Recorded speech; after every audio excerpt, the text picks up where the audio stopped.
Hello' everyone, কি খবৰ তোমালোকৰ? আশা কৰিছোঁ সকলোৱে ভালে আছা।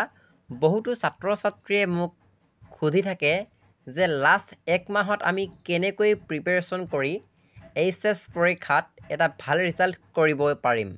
গতিকে বহুতো ছাত্ৰ ছাত্ৰীয়ে সুধি আছিলে যে পলিটিকেল ছায়েন্সত এই 30 দিন আমি কি পঢ়িম, কি কুৱেশ্যন পঢ়ি কেনেকৈ প্ৰিপেৰেশ্যন কৰি 80+ বা 90+ পাব পাৰিম, তাক লৈ এটা ভিডিঅ' লাগে। গতিকে আজি মই তোমালোকৰ বাবে সেই ভিডিঅ'টো লৈ আহিছোঁ। যিসকল ছাত্ৰ ছাত্ৰীয়ে আজি এই ভিডিঅ'টো সম্পূৰ্ণকৈ চাব, সেইসকল ছাত্ৰ ছাত্ৰীয়ে পৰীক্ষাত 80+ 90+ মাৰ্কছ পাবলৈ সক্ষম হ'ব। গতিকে ভিডিঅ'টো মষ্ট ইম্পৰ্টেণ্ট হ'ব। ভিডিঅ'টো স্কিপ নকৰাকৈ আৰম্ভণিৰ পৰা শেষলৈকে চাই যোৱা। প্ৰথম কথাটো হ'ল, তোমালোকৰ পৰীক্ষালৈ আৰু বেছি দিন নাই, মাত্ৰ 30 দিন আছে। আৰু এই 30 দিন তোমালোকে এইকেইটা টিপছ ফ'ল' কৰা। প্ৰথম টিপছটো হৈছে, তোমালোকৰ যিহেতু এতিয়া প্ৰি ফাইনেল এক্সাম বহুতো ডিষ্ট্ৰিক্টত সমাপ্ত হ'ল, গতিকে প্ৰি ফাইনেল এক্সামৰ কুৱেশ্যন পেপাৰসমূহ তোমালোকে প্ৰথম প্ৰেক্টিছ কৰা। যিহেতু আমাৰ 36খন ডিষ্ট্ৰিক্ট আছে, প্ৰত্যেকখন ডিষ্ট্ৰিক্টৰে যিকোনো বিষয়ৰ কুৱেশ্যন পেপাৰসমূহ তোমালোকে প্ৰেক্টিছ কৰিব লাগিব। ইতিমধ্যে মোৰ হোৱাটছআপ গ্ৰুপত মই প্ৰত্যেকখন ডিষ্ট্ৰিক্টত অনুষ্ঠিত কৰা কুৱেশ্যন পেপাৰসমূহ তোমালোকক চেণ্ড কৰিছোঁ, আৰু সেই কুৱেশ্যন পেপাৰসমূহ তোমালোকে প্ৰেক্টিছ কৰা। তাৰ পৰাই তোমালোকৰ ফাইনেল পৰীক্ষাত প্ৰশ্ন উত্তৰ কমন পৰিব, কিয়নো তোমালোকৰ এইচএছ ফাইনেল পৰীক্ষাৰ ইতিমধ্যে কুৱেশ্যন পেপাৰ ৰেডি হৈ গৈছে। তোমালোকৰ কুৱেশ্যন পেপাৰ ইতিমধ্যে কাটিলে, আৰু সেই প্ৰি ফাইনেল এক্সামত অহা কুৱেশ্যনসমূহে তোমালোকৰ ফাইনেল পৰীক্ষাত কাটিছে। যিজন শিক্ষকে সেই কুৱেশ্যন পেপাৰসমূহ কাটিছে, সেইজনে চাই থকা নাই যে তোমাৰ প্ৰি ফাইনেল এক্সামত কোনটো প্ৰশ্ন কাটিছে, এইবোৰ চাই থকা নাই। গতিকে তোমাৰ প্ৰি ফাইনেল এক্সামত যিকেইটা প্ৰশ্ন আহিছে, সেইবোৰ প্ৰশ্নই তোমাৰ ফাইনেল পৰীক্ষাত প্ৰশ্ন কাকতখনত তোমালোকে দেখিবলৈ পাবা। এইবোৰ প্ৰশ্নই দেখিবলৈ পাবা। গতিকে প্ৰি ফাইনেল এক্সামত যিকেইখন কুৱেশ্যন পেপাৰ তোমালোকৰ হাতত আছে, সেই কুৱেশ্যন পেপাৰসমূহ তোমালোকে প্ৰেক্টিছ কৰা। তাৰ পৰা পৰীক্ষাত 80+ 90% কমন পৰি যাব। গতিকে সেইবোৰ প্ৰেক্টিছ কৰিব লাগিব। ছেকেণ্ড কথাটো হ'ল, প্ৰিভিয়াছ ইয়েৰ কুৱেশ্যনসমূহ প্ৰেক্টিছ কৰিব লাগিব। অৰ্থাৎ 2010 চনৰ পৰা 2024 যিমানখিনি এক্সামত আহিছে, সেই গোটেইখিনি প্ৰশ্ন তোমালোকে প্ৰেক্টিছ কৰিব লাগিব। তাৰ পৰা কিন্তু 80+ 90% কমন পৰি যায়। আৰু প্ৰথম কথাটো হ'ল যে কুৱেশ্যনসমূহ বনাই দিয়ে, এইটো হৈছে মেইন কথা। কুৱেশ্যনসমূহ পৰীক্ষাত বনাই দিয়ে, যাৰ ফলত ছাত্ৰ ছাত্ৰীসকলে কয় যে কমন নপৰিল। প্ৰশ্নসমূহ বনাই দিয়ে আৰু ছাত্ৰ ছাত্ৰীসকলে বুজি নাপায়। সেয়েহে কনচেপ্টটো তোমালোকে বুজি ল'ব লাগিব। এটা প্ৰশ্নই তোমালোকৰ পৰীক্ষাত বিভিন্ন ধৰণে বনাই দিব, গতিকে ভালদৰে সেইটো লক্ষ্য কৰিব লাগিব। আৰু বহুতে কৈ আছে যে পলিটিকেল ছায়েন্সৰ লং কুৱেশ্যন কমন লাগে।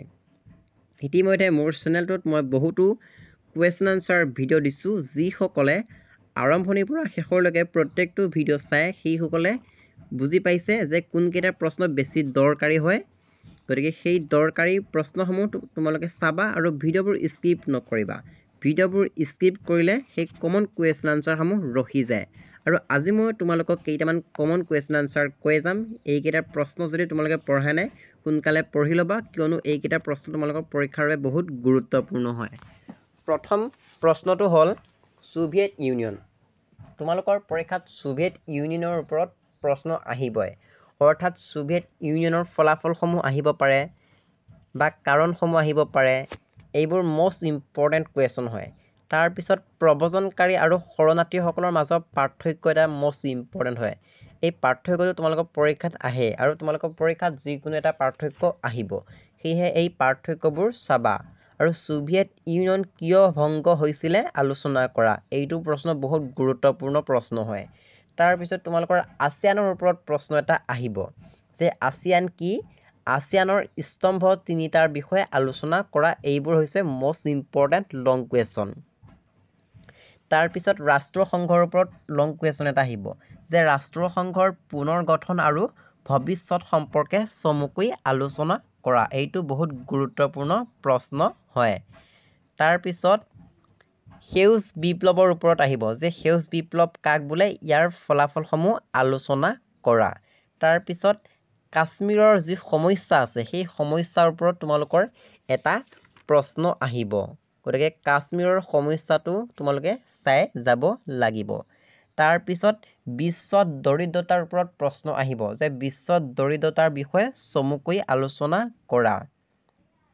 তাৰপিছত বিশ্বায়নৰ অৰ্থনৈতিক, ৰাজনৈতিক আৰু সাংস্কৃতিক এই তিনিটাৰ ওপৰত লিখিবলৈ দিব। গতিকে এইটো মষ্ট ইম্পৰ্টেণ্ট কুৱেশ্যন। তাৰপিছত আমেৰিকা যুক্তৰাষ্ট্ৰৰ সৈতে ভাৰতৰ সম্পৰ্ক নহ'লে ভাৰত আৰু চীনৰ মাজৰ সম্পৰ্ক, ইয়াৰ পৰা কিন্তু তোমালোকৰ পৰীক্ষাত প্ৰশ্ন দিবই, কিয়নো এইকেইটা প্ৰশ্ন পৰীক্ষাত বাৰে বাৰে আহি থাকে। ভাৰত আৰু পাকিস্তানৰ বিষয়ে লিখা, ভাৰত আৰু চীনৰ বিষয়ে লিখা, ইয়াৰ পৰা কিন্তু এটা প্ৰশ্ন কমন থাকিবই। তাৰপিছত চিপকো আন্দোলনৰ বিষয়ে পৰীক্ষাত আহে। গতিকে চিপকো আন্দোলন কি হয় ভালদৰে চাই যাবা।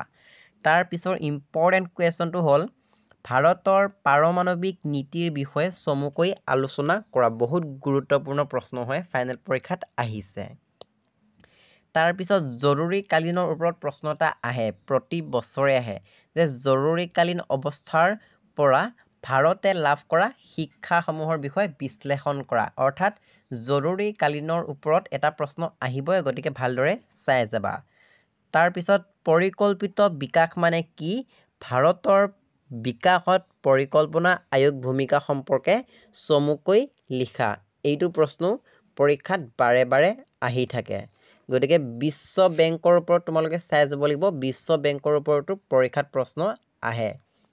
তাৰপিছত স্বাধীনতাৰ পিছত পৰিকল্পিত বিকাশত লৈ সৃষ্টি হোৱা বিতৰ্কসমূহৰ বিষয়ে লিখা। এইটো বহুত গুৰুত্বপূৰ্ণ প্ৰশ্ন হয়। তাৰপিছত ভাৰত বিভাজনৰ পৰিণতিসমূহৰ বিষয়ে চমুকৈ লিখা। এইটো বহুত গুৰুত্বপূৰ্ণ হয়, এইটো বহুবাৰ এক্সামত আহিছে।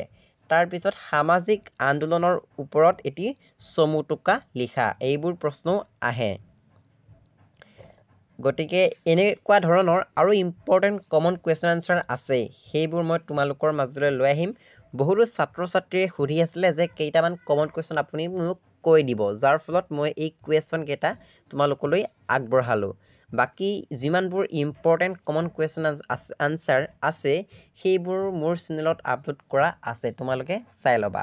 আৰু মই তোমালোকৰ ফাইনেল পৰীক্ষাত আগত এই সকলোবোৰ কুৱেশ্যন আনচাৰ ছল্ভ কৰি দিম বা গ্ৰুপত মই নোটটো শ্বেয়াৰ কৰি দিম, তোমালোকে চাব পাৰিবা। গতিকে চেনেলটো ছাবস্ক্ৰাইব কৰি ল'বা আৰু মই যিখিনি ইম্পৰ্টেণ্ট কমন কুৱেশ্যন আনচাৰ কথা ক'লোঁ সেইখিনি তোমালোকে চাবা।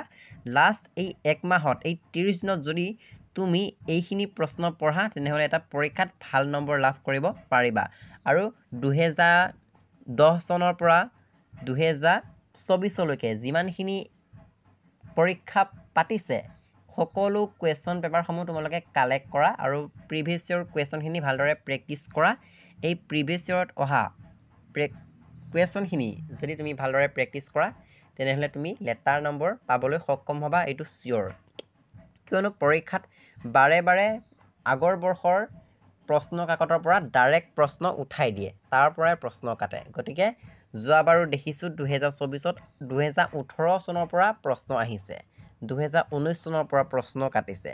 গতিকে এইবাৰো তোমালোকৰ পৰীক্ষাত 2017, 18, 19, 20, 21, 22 এইকেইখন কুৱেশ্যন পেপাৰৰ পৰাই তোমালোকৰ পৰীক্ষাত প্ৰশ্ন কাটিব। আৰু সকলো ডিষ্ট্ৰিক্টৰ কুৱেশ্যন পেপাৰসমূহ তোমালোকে কালেক্ট কৰা বা মোৰ গ্ৰুপত দিছোঁ, তোমালোকে গ্ৰুপত জইন হ'বা আৰু তাৰ পৰাই তোমালোকে এই কুৱেশ্যন পেপাৰসমূহ লাভ কৰিব পাৰিবা। আৰু এই কুৱেশ্যনসমূহ তোমালোকে যদি ভালদৰে পঢ়া তেনেহ'লে 80% মাৰ্কছ পাব পাৰিবা। গতিকে ভয় কৰিব নালাগে, পলিটিকেল বিষয়টো তোমালোকে বনাই লিখিব লাগিব, বহুত ইজি হয়। এই বিষয়টো বহুত সহজ হয়। গতিকে তোমালোকে আগৰ বৰ্ষৰ কুৱেশ্যনখিনি ভালদৰে প্ৰেক্টিছ কৰিলে নিশ্চয় 80+ নম্বৰ লাভ কৰিব পাৰিবা। গতিকে ভিডিঅ'টো কেনে লাগিলে কমেণ্ট বক্সত জনাবলৈ নাপাহৰিবা। তোমালোকে ৰিকুৱেষ্ট কৰি আছিলা যে পলিটিকেল ছায়েন্সৰ কোনকেইটা প্ৰশ্ন পঢ়িম, সেয়েহে মই সৰুকৈ এটা তোমালোকক আভাস শ্বেয়াৰ কৰিলোঁ। গতিকে ভিডিঅ'টো লাইক কৰি দিবা, চেনেলটো ছাবস্ক্ৰাইব কৰি ল'বা, তোমাৰ বন্ধু বান্ধৱীলৈ ভিডিঅ'টো শ্বেয়াৰ কৰি দিবা। আৰু নেক্সট কিহৰ ভিডিঅ' লাগে তোমালোকে